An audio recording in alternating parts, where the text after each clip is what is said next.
Hello dear children, this is class 6 physics class. Dear students, in the previous class you have learned about the characteristics of molecules. Now in this class we are going to learn about the state of matter.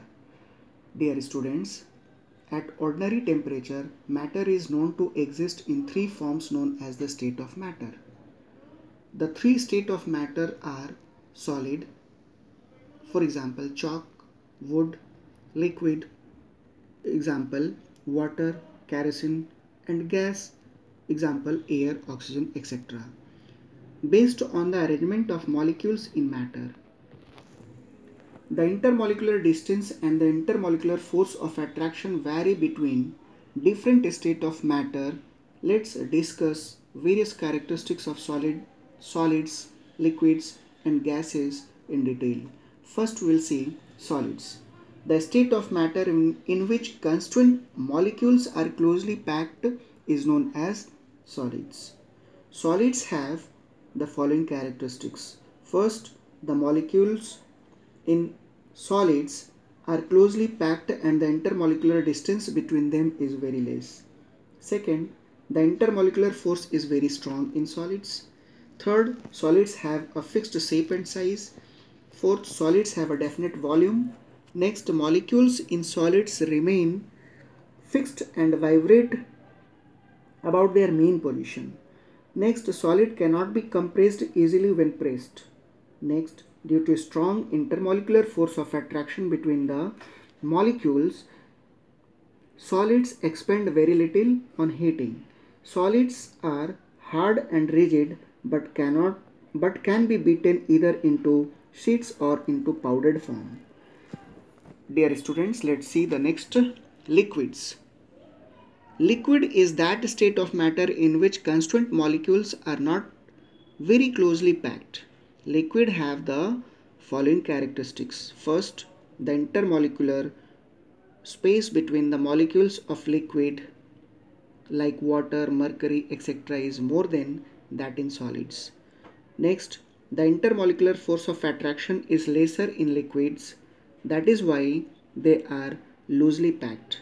Third, the molecules are not fixed at their position and can move freely. Fourth, liquids do not have a fixed shape and take the shape of the container they are poured in. Next, even though the intermolecular forces are weaker in liquid than in solid, the molecules are not completely free. That explains why they have a definite volume. Next, like solids, liquids are almost incompressible. Next, due to weak intermolecular forces, heating causes expansion in solids. Next, liquid are less rigid as compared to solids. Dear student, now we will see the third state of matter, that is gases.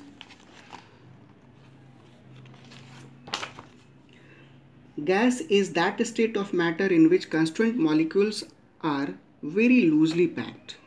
Gases have the following characteristics. First, the intermolecular distance in gases is large. Second, the intermolecular force in gases is almost negligible. Due to this, the molecules in gases are very loosely packed. Third, the molecules in a gas move freely in all directions.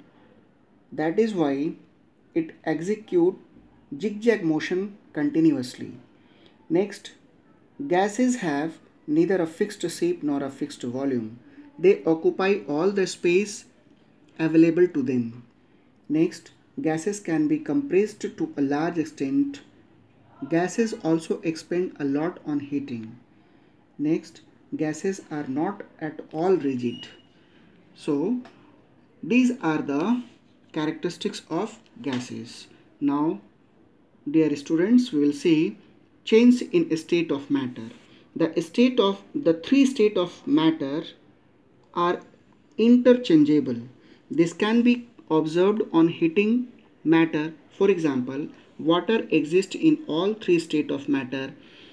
For example, ice, water, ice is a solid state, water it is in a liquid state, and water vapor it is in a gaseous state. When ice is heated, it melts and turn into water. Similarly, when we take some water in a pan and heat it on a burner, it converts into water vapor. Also, water changes into ice on freezing.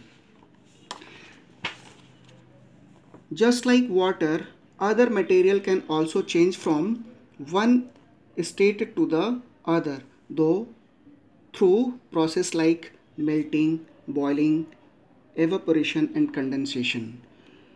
So in this way, students, today we have completed this chapter matter and learn all the definitions, differentiations and all.